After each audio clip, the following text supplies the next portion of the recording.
Ladies and gentlemen, Hasan Minhaj.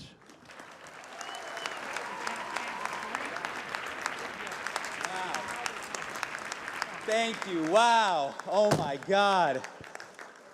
Ladies and gentlemen, welcome to the series finale of the White House Correspondents' Dinner. Oh man. My name is Hasan Minhaj, or as I'll be known in a few weeks, number 830287.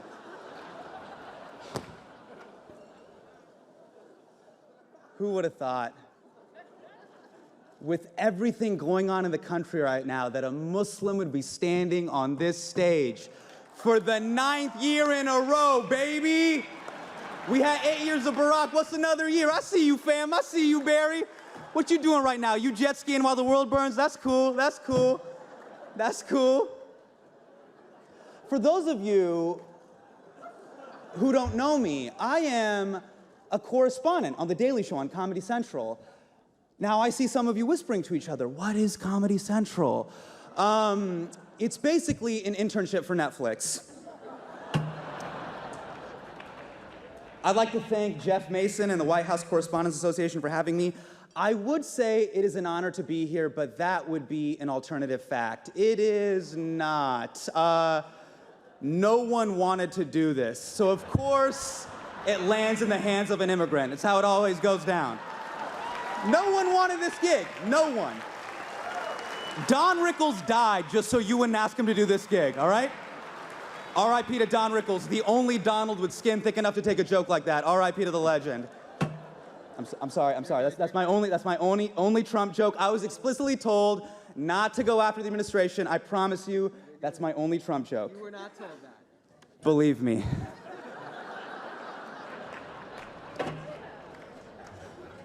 It is amazing to be surrounded by some of the greatest journalists in the world. And yet, when we all checked into the Hilton on Friday, we all got a USA Today.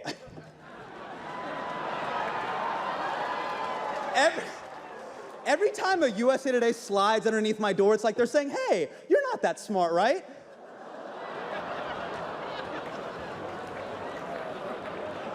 USA Today is what happens when the coupon section takes over the newspaper. Like, what, is this an article about global warming or 50 cents off Tide? Either way, the pictures are so pretty.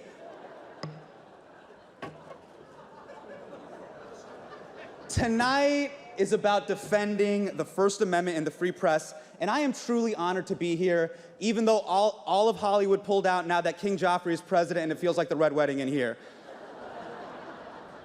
For the record, the WHCA is a group of journalists who cover the White House. They are not King Joffrey's goons, so I'm so glad you guys are all here tonight to honor a great American tradition, because we all know this administration loves deleting history faster than Anthony Weiner when he hears footsteps. So thank you for being here. Okay, listen, I get it. We gotta address the elephant that's not in the room. The leader of our country is not here. And that's because he lives in Moscow. It is a very long flight. It'd be hard for Vlad to make it. Vlad can't just make it on a Saturday. It's a Saturday. As for the other guy, I think he's in Pennsylvania because he can't take a joke. Now, for the 9 people watching on C-SPAN, there also was another elephant in the room, but Donald Trump Jr. shot it and cut off its tail.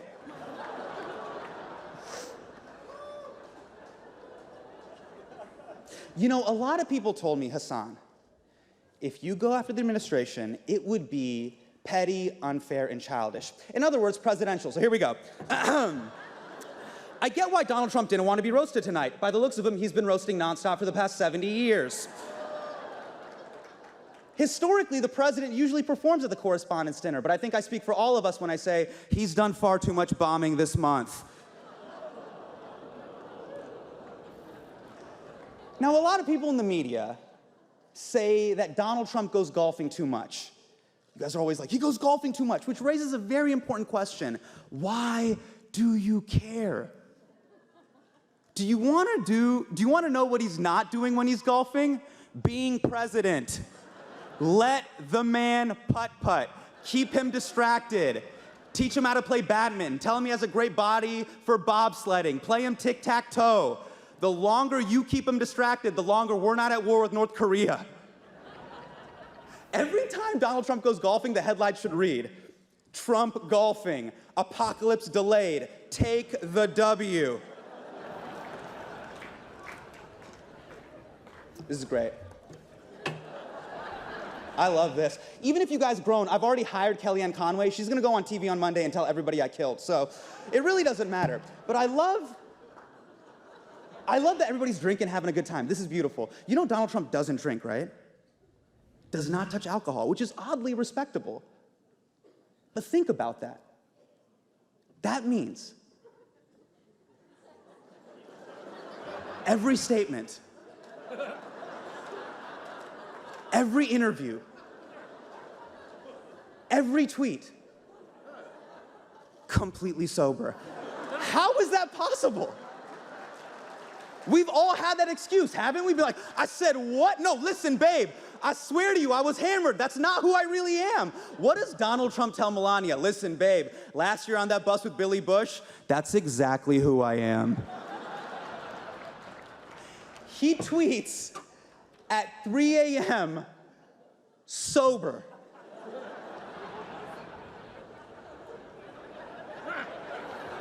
Who is tweeting at 3 a.m. sober? Donald Trump, because it's 10 a.m. in Russia. Those are business hours. You know, now that a professional wrestler is our president, anything is possible. You know that statement, anything is possible, used to have a positive connotation? Anything is possible. Now we're all like, anything is possible. Anything. The news coming out of the White House is so stressful, I've been watching House of Cards just to relax. I'm just like, oh man, a congressman pushed a journalist in front of a moving train? That's quaint. Now, it's not just the president who decided not to show up. His entire administration is not here. Betsy DeVos couldn't be here. She's busy curating her collection of children's tears. Now, a lot of people think Betsy DeVos is out of touch with working class America, but you listen to me and you listen to me right now, okay? Every morning, Betsy DeVos is up at 5 a.m. putting her children on their flight to school. So don't you tell me she's out of touch, okay? Hey, has anyone seen Rick Perry since he became energy secretary? I have a feeling he's sitting in a room full of plutonium waiting to become Spider-Man. That's just my hunch.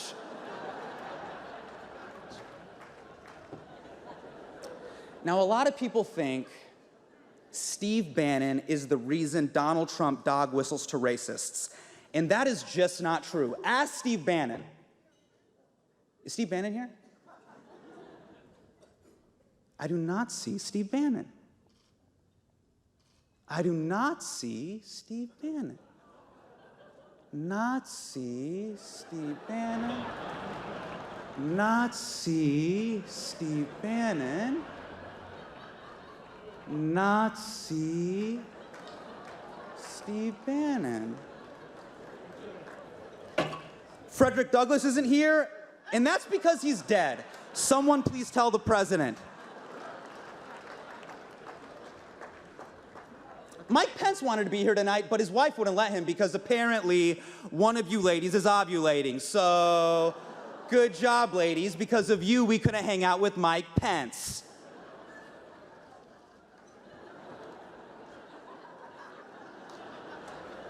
Now, Ivanka Trump isn't here either, and I wish she was. Because if she was here, I would ask her the question that we're all thinking. Why?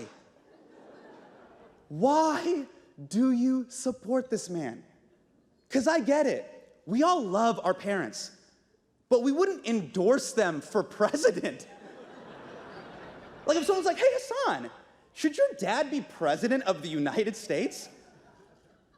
I'd be like, my dad? Najmi Minhaj?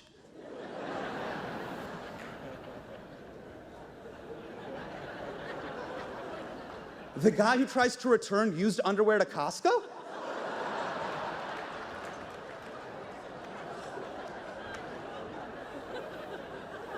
No, No! Jeff Sessions couldn't be here tonight. He was busy doing a pre-Civil War reenactment.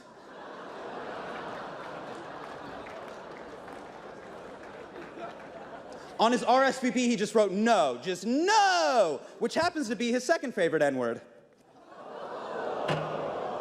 You know, even Hillary Clinton couldn't be here tonight. Hillary Clinton she could have been here, but I think someone told her that the event was in Wisconsin and Michigan, so. What? What? You guys. You know, Nate Silver told me that joke would kill. Nate Silver told me there was a 74.1% chance of that joke killing. I believed you, Nate. Did you hear that groan, Nate? You can't believe I believed you, man. Okay, enough about House Slytherin. We are here to talk about the truth. It is 2017, and we are living in the golden age of lying. Now's the time to be a liar, and Donald Trump is liar in chief. And remember, you guys are public enemy number one. You are his biggest enemy. Journalists, ISIS, normal length ties. And somehow, you're the bad guys. That's why you gotta keep your foot on the gas, especially with Sean Spicer, who is not here tonight because I think he's at home Googling how to fake his own death. But I love it when you give it to Sean Spicer. Sean Spicer gives press briefings like someone is going through his browser history while he watches. Just panic, like, no, wait, stop it, stop it, stop it, stop shaking your head, stop shaking your head, stop shaking your head. We'll talk about this tomorrow. It is the best. Now, you guys are laughing, but realize Sean Spicer's been doing PR since 1999. He has been doing his job for 18 years, and somehow, after 18 years, his go-to move when you ask him a tough question is denying the Holocaust. That is insane.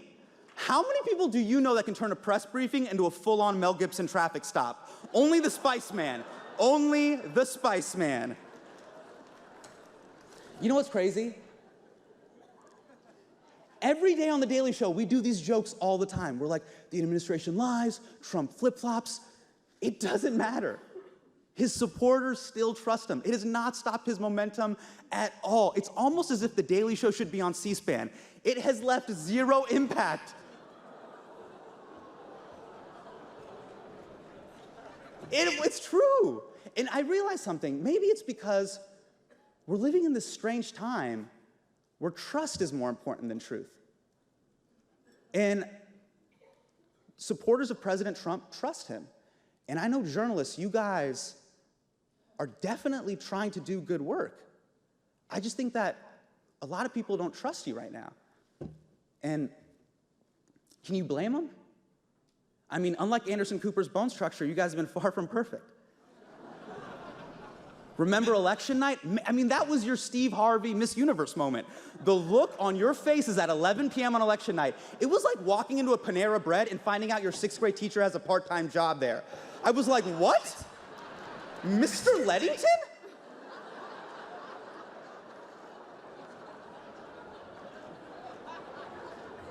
I guess you don't have all the answers. Because it was all fun and games with Obama, right? You were covering an adult who could speak English, and now you're covering President Trump, so you got to take your game to a whole new level. It's like if a bunch of stripper cops had to solve a real-life murder.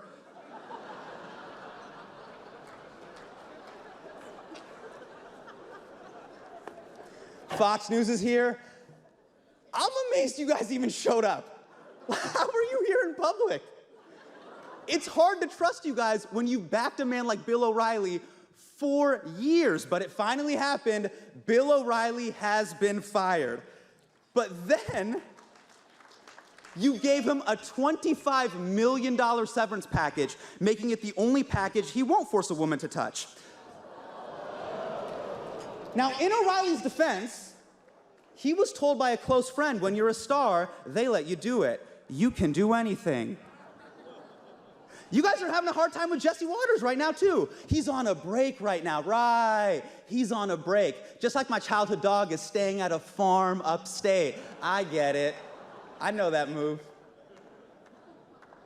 Now, I know some of you are wondering, Hasan, know so much about Fox News? Well, as a Muslim, I like to watch Fox News for the same reason I like to play Call of Duty. Sometimes I like to turn my brain off and watch strangers insult my family and heritage. MSNBC is here tonight, and I'm glad you guys are here tonight. That way, if I'm bombing, Brian Williams will describe it as stunning. MSNBC, it's hard to trust you guys when you send us so many mixed messages. On one hand, you tell us the prison industrial complex is the problem, and then you air 5 straight hours of lockup. You can't be mad at corporations profiting off of minorities in prison when you're a corporation profiting off of minorities in prison. It's like, I have one quick request. MSNBC, please tell Rachel Maddow to chill about Trump's tax returns. I don't know what you think you'll find in there, but there isn't gonna be a line item that just says bribes from Russia. That's not how it works. You're gonna be like, oh, I found the 1040 USSR. It doesn't work like that. You're the liberal news outlet. Like, we dress the same. I look like a melanin version of Chris Hayes. I want to root for you guys, but you're turning into conspiracy theorists every night. You're like, the Russians hacked our elections. The Russians hacked our elections. Meanwhile, everybody in Latin America and the Middle East is like, oh, a foreign government tampered with your elections? What is that like? Do tell, MSNBC. Just pump the brakes. We're only on day 100. By the end of the year, you guys all gonna have tinfoil hats and jars of urine all over your desks. Now, I had a lot more MSNBC jokes, but I don't want to just ramble on, otherwise I might get a show on MSNBC.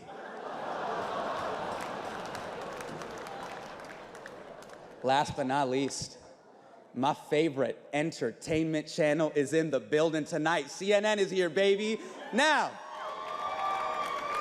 you guys got some really weird trust issues going on with the public. I'm not gonna call you fake news, but everything isn't breaking news. Yeah, you can't go to DEF CON 1 just because Sanjay Gupta found a new moisturizer. Every time a story breaks, you guys go to 9 screens, 9 boxes on the screen. I'm trying to watch the news, not pick a player in Street Fighter. It's giving me anxiety. If you have 9 experts on a panel, what is your barrier of entry? Here to talk about transportation infrastructure is my Uber driver, Gary. Gary, what do you got? It just says Gary, 4.8 stars. He's like, I don't know, I got a mint. Thanks, Gary. Let's go to the countdown clock to the next countdown clock. All you guys do is stoke up conflict. Don, every time I watch your show, it feels like I'm watching a reality TV show. CNN Tonight should just be called, wait a second, now hold on, stop yelling at each other with Don Lemon.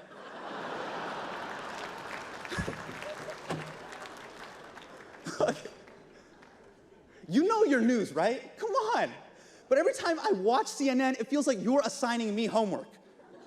Is Trump a Russian spy? I don't know, you tell me. Tweet us at AC360. No, you tell me. I'm watching the news. But it feels like I'm watching CNN watch the news.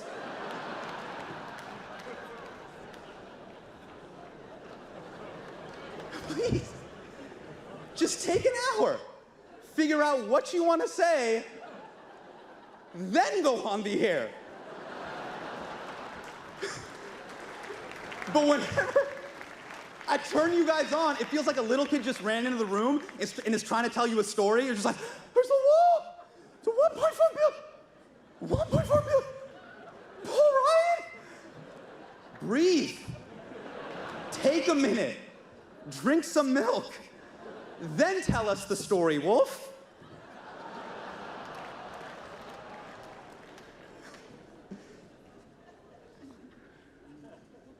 I know I'm busting balls. I don't have a solution on how to win back trust. I don't. But in the age of Trump, I know that you guys have to be more perfect now more than ever. Because you are how the president gets his news. Not from advisors, not from experts, not from intelligence agencies, you guys. So that's why you gotta be on your A game. You gotta be twice as good. You can't make any mistakes, because when one of you messes up, he blames your entire group. And now you know what it feels like to be a minority.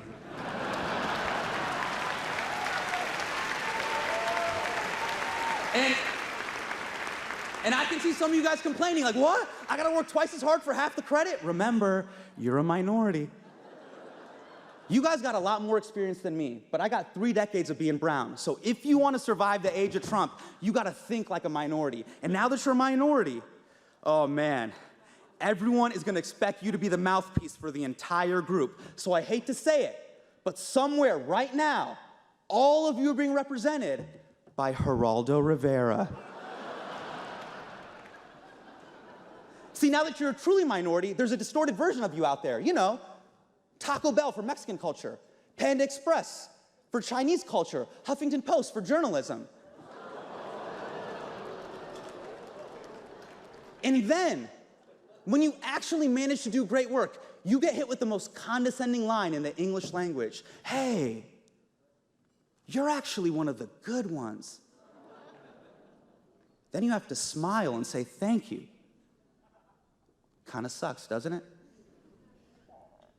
By the way, you guys aren't really minorities, you guys are super white. But I can see MSNBC being like, we got our minority card. No. But your work is invaluable, and I mean that as a fake journalist. I am rooting for you. We're 100 days in, 1,360 days to go. You guys are running the marathon, and I'm at the half-mile mark giving you tape for your nipples. So I'm wishing you nothing but the best.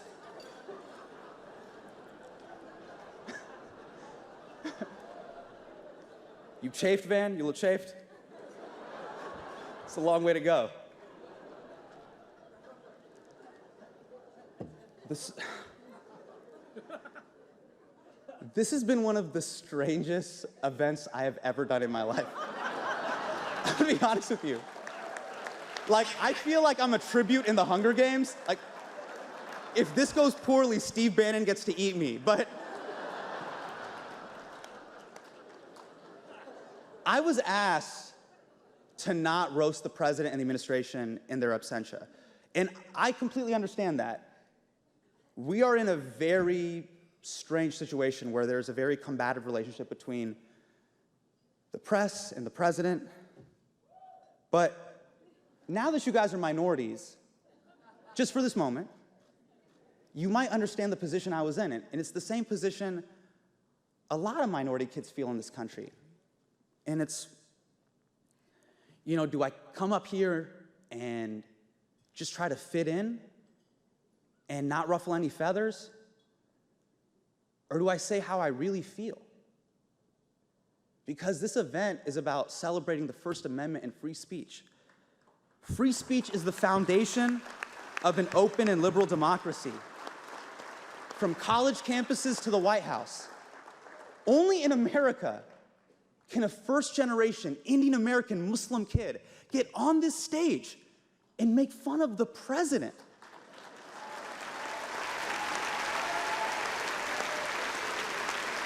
The orange man behind the Muslim band. And it's a sign to the rest of the world. It's this amazing tradition that shows the entire world that even the president is not beyond the reach of the First Amendment.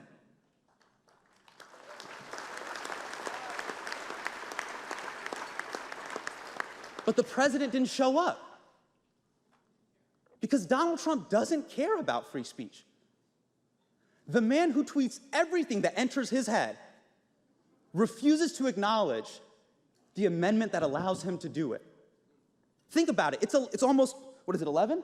It's 11 p.m. right now. In 4 hours, Donald Trump will be tweeting about how bad Nicki Minaj bombed at this dinner. And he'll be doing it completely sober. And that's his right. And I'm proud that all of us are here tonight to defend that right, even if the man in the White House never would. So I'd like to thank the White House Correspondents Association for having me here. I want to thank all of you. I want to thank Woodward and Bernstein for inspiring a generation of journalists. And I would like to thank Donald Trump for inspiring the next. Thank you so much. It's been an honor. Good night. I love you. Thank you. Thank you, guys. Thank you so much. Thank you, guys. Thank you. I really appreciate it. Thank you.